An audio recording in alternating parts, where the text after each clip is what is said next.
It's Wednesday, May 4th. From inside the WTOP newsroom, this is the DMV Download, presented by Steamfitters Local 602. Learn how Steamfitters can benefit your business at steamfitters-602.org. Here are the local stories we're working on. Thousands protested in front of the Supreme Court last night after a leaked opinion draft showed the court is poised to overturn Roe. We talked to an American University professor, Jessica Waters, about what this means for abortion laws in our area. Up and down the East Coast, we are going to have a huge influx into places like D.C., currently Virginia, Maryland. And a tick that could cause you to develop an allergy to red meat is biting more people in our area. Entomologist Mike Raup explains. And it's actually become the most common tick we're finding. Thanks for joining us. I'm Luke Garrett. And I'm Megan Cloherty. It's a leak that's sending ripples throughout our region as thousands gathered in front of the Supreme Court last night. Most were pro-abortion rights activists. I am distressed, distraught, irritated, furious that we are out here doing this again. There's just no excuse for this. I do not believe that anyone other than a woman and perhaps an intimate partner should be deciding what goes on with us. Abortion is murder! Anti-abortion protesters were also there, but in smaller numbers. The two groups clashed. I stood for the sanctity of life 2 years ago when I protested that Black Lives Matter, and I stand for the sanctity of life today when I say Black babies' lives matter as well to God.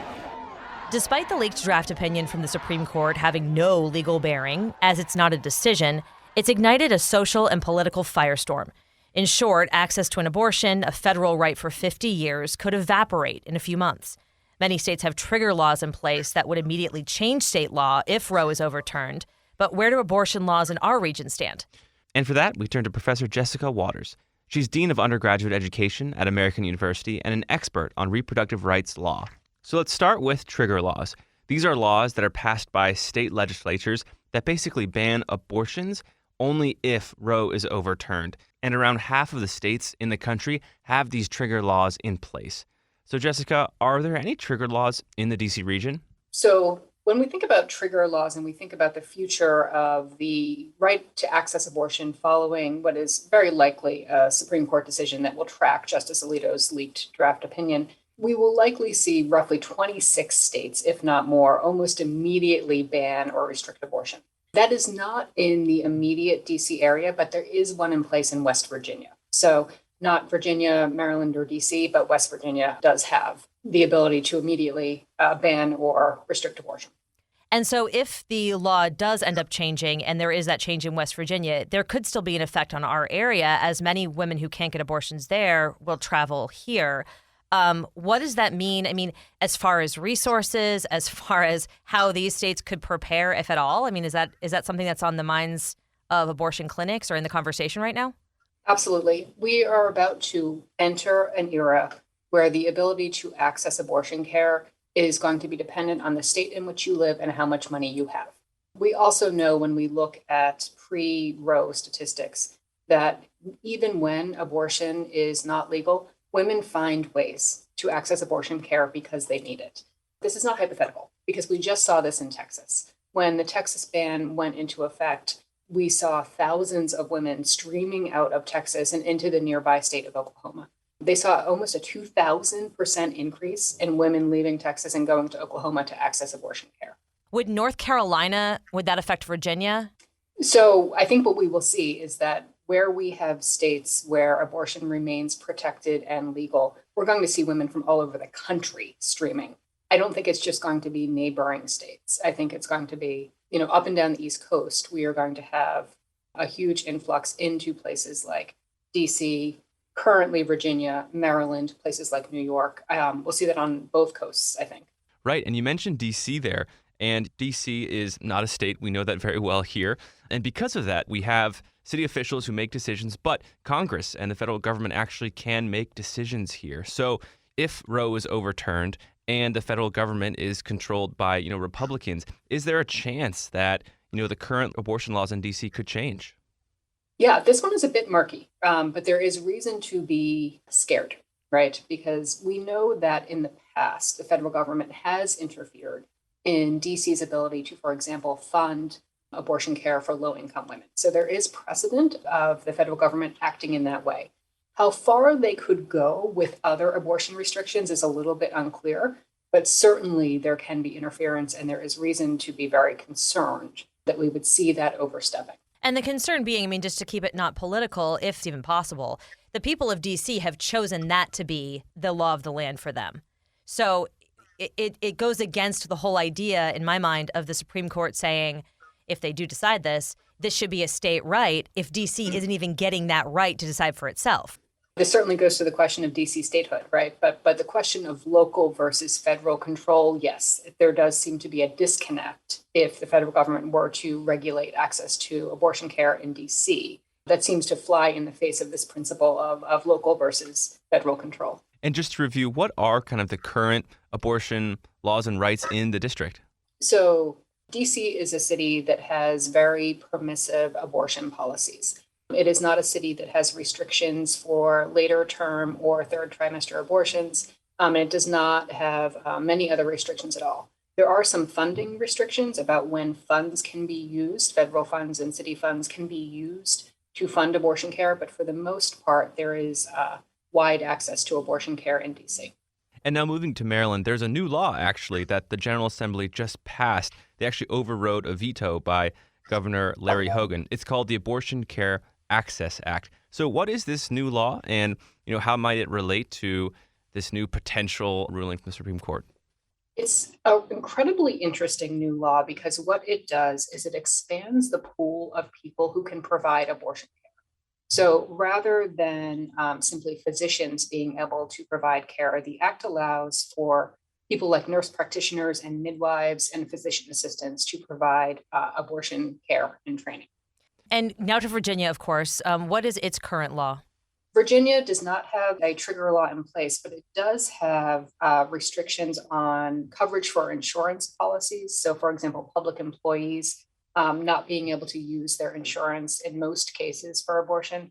And then also has a restriction on minors' access to abortion. So the parent of a minor has to be notified before the minor can obtain an abortion. And there's also limits on the use of public funds for abortion in Virginia. We've seen a shifting political landscape in Virginia. So, this last election gave Virginia a Republican Governor Glenn Youngkin and a divided General Assembly. So if Roe is overturned and the states get to choose, and, in Virginia, if there's this push towards the right, could access to abortion be limited there as well? I think absolutely. I think that Virginia is going to be very much in play in terms of more restrictions on abortion. However, I think the thing to think about, too, is the impact of the midterm elections now, right? It seems very likely that the Supreme Court decision is going to be a galvanizing force for Democratic voters. So it could really impact things, over the next couple of years, midterms and beyond, in terms of mobilizing voters who care about this issue. And, I think for some people who haven't been following abortion as closely as possibly you and other people who focus in on it, they were kind of surprised. It was abrupt. This leaked, that, whoa, this right, this access could be taken away like that. For someone like you have been working on this and studying this, what do you tell us people who are so surprised? I would say I told you so. Really? I think there are many of us who have been warning of this for years. I've actually had multiple, former students reach out to me this week and say, I remember when you said this 5 years ago. And there's an aspect of, particularly when we were talking about Supreme Court confirmation hearings, I think there was a dismissal of women as being hysterical around this issue. There's no way that Roe was going to go away. And we weren't, right? Roe did actually hang in the balance. When we said Roe was hanging in the balance, we meant it, and we were right. Professor Jessica Waters, Dean of Undergraduate Education at American University and an expert on reproductive rights law. Jessica, thank you for your time. Thanks for having me. And after the break, more and more people are getting bitten by a tick that could make them allergic to red meat. We talk with an entomologist about that and the arrival of a large yellow spider. If you want to save money and grow profits on your next commercial heating, cooling, HVAC, or refrigeration project, go with the men and women of Steamfitters Local 602. You can trust the experience of its workforce, members who have expertise in heating, air conditioning, refrigeration, and process piping to deliver work that's on time and on budget. For a partner you can trust who's mutually focused on your bottom line and to schedule, contact Steamfitters Local 602 at steamfitters-602.org. That's steamfitters-602.org. Steamfitters Local 602, changing lives. Thanks for listening to the DMV Download podcast. Megan and I do this show all on our own, and we appreciate you making us a part of your day. If you like the show or have a suggestion, let us know by leaving a review or rating the show. Both of those things help us get better and help us grow our audience. Thanks again. There's a tick out there that if it bites you, it can make you allergic to red meat. University of Maryland professor of entomology Mike Raup joins us now on Zoom. Let's talk about this Lone Star tick and a large yellow spider expected to fall from the trees, but we'll get to that in a second. Okay. I have to start with this. How much of a threat are these Lone Star ticks? Are we seeing many cases in our area? Yeah, Megan, when I first started my job way too many years ago to talk about, it was really the black-legged tick.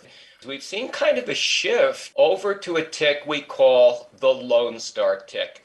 Now, this is predominantly a southern tick, but we believe due to a warming world, climate change, that it's simply beginning now to extend its range further northward into places like Maryland. And it's actually become the most common tick we're finding from homeowners who have a tick on them being sent in for an ID. And in terms of the risk it poses, there's kind of good news and bad news here. The good news is the Lone Star is not a carrier or vector of Lyme disease. This one, however, carries some other pretty nasty bacteria. But the big news here, I think, that everybody's concerned about is it does carry basically a protein that will cause a syndrome in people known as the alpha-gal syndrome. Now, Megan and Luke, this is the way it works. These particular ticks might be feeding on a wild animal, something like a raccoon or a skunk in their immature stages. It turns out that the muscle tissue of these wild animals have a carbohydrate molecule called alpha-gal for short. And as they feed on those animals, they will take in that particular carbohydrate. Now, guess what? Primates like us do not have that particular molecule in our body. So when that tick now lands on a human and bites the human, what do? We do what we always do. We mount an immune response to that molecule. Bad news, cows, pigs, many of the red meat sources that we eat as part of our regular diet also contain that alpha-gal molecule. So as we ingest these food products, these red meat products, our body says, oh, look out, here it comes, and it mounts that immune reaction, which can be very, very severe. And if we get bitten, or if someone gets bitten, is it a sure thing that they'll develop this allergic reaction to red meat? Absolutely not. Luke, great question. It's only probably a very low proportion of the actual ticks that carry this particular alpha-gal. So it certainly is not a guaranteed thing. Well, that goes to our reporting. We last year talked to a little boy from Ashburn, Virginia named Abram who was bit by a Lone Star tick, didn't realize it, of course, had it in his leg for a few days. And his mother shared, they're so small. She said they were smaller than what we call deer ticks. Is that true? Well, the nymphs are. The black-legged tick is the smaller of the three very common ticks that we're going to encounter. And those nymphs are quite small. They're the size of a grain of pepper. And that's why they're often missed. Good to know. And shifting here a little bit to some good news in the world of insects, we were expecting the arrival of a huge, big yellow spider. It's called the Duro Spider. And we're now hearing that it actually won't be, coming to our areas this spring, although there were some thoughts about that happening. Can you tell us more? Yeah. Well, this particular spider, the Duro, so it's been found in the Carolinas, in Tennessee, and several other southern states. So there is some concern that it may be able to expand up the eastern seaboard and perhaps one day arrive here in Maryland. Unfortunately, for those who really wanted to see this beautiful large spider, hey, I got some bad news for you. I doubt you're going to see it this year unless you go down to Georgia or the Carolinas. Yeah, I'm not too disappointed, Mike. I think this might be I don't know. It's good news to me that we're not going to see this. You should see this thing. It's kind of beautiful, actually. I mean, it's very bright yellow. And it does, we should say, it would have killed those stink bugs, too, that we have here. Absolutely. But I'm okay with waiting for its arrival. Well, you know, the upside of this spider also is the fangs are too small to even pierce human skin. Oh, that's good. So we don't have to worry there. It's not going to hurt humans or pets. And yeah, there really might be an upside of this spider once it does distribute more widely. And hey, when it gets here to the DMV. Mike Raub, the bug guy, he always knows everything when we ask him these kind of questions. Thanks, Luke and Megan. Great to see you guys again. Take care and stay safe out there. Avoid those ticks. So before we go, Megan has a surprising topic. It's a little surprising. I was reading about these two new laws that are going into effect in D.C., and they were kind of interesting to me, so I thought I'd surprise you with one. The first is the Old People Are Cool project. That's a law. It's a ceremonial resolution introduced by Mary Che. She is in her last term, and they've now designated May as the Old People Are Cool month to celebrate our seniors. I love that. Isn't That's that cool. funny? Yeah. I guess it's a way to explore ways that older adults can remain engaged in their community and age in place and kind of make it an initiative for DC to think about, which is neat. Spread the wisdom, honestly. The other one is Councilmember Brooke Pinto got initial approval on her bill that would let residents with certain medical conditions have access to bathrooms in private businesses. So if you're downtown on the mall and you don't want to wait in the super long line and you're pregnant or you have some kind of, irritable bowel. I hate to say that on our podcast, but I mean, this is a real thing. Totally. You could have a pass basically to go into the local bagel shop or whatever and use their bathroom. Right, and not have to buy a $10 coffee or something. Yeah, and this is separate from the Public Restrooms Act that was, it's just now approved and they're getting all of these reports back on where to put these public restrooms. Nice. And have you ever been to Europe and seen those they're almost like telephone booths, but you can't see through them. Yep. And they're just kind of randomly placed. And you can go in, use the bathroom, and leave. Wow. But so they're considering that. I don't know. It's a whole new world in public restrooms. Wow. In D.C. Honestly, a dire need on the National Mall. That place is a bathroom desert. When you got to go, you got to go. And that does it for us on the DMV Download today. We are sponsored by Steamfitters Local 602. Our protest audio today was from our reporter Alejandro Alvarez. Our managing editor is Craig Schwab, and our music is by Real World. Give us a review and rate our show if you get the chance, and follow us on social media where we post content every day from behind the scenes of our show. You can find out more about the podcast and become one of our VIP listeners at dmvdownload.com. The DMV Download is a product of WTOP News. Listen on 103.5 FM in the D.C. area, 107.7 FM in Virginia, 103.9 FM in Frederick, Maryland, online at WTOP.com, and on the WTOP News app. Have a good one.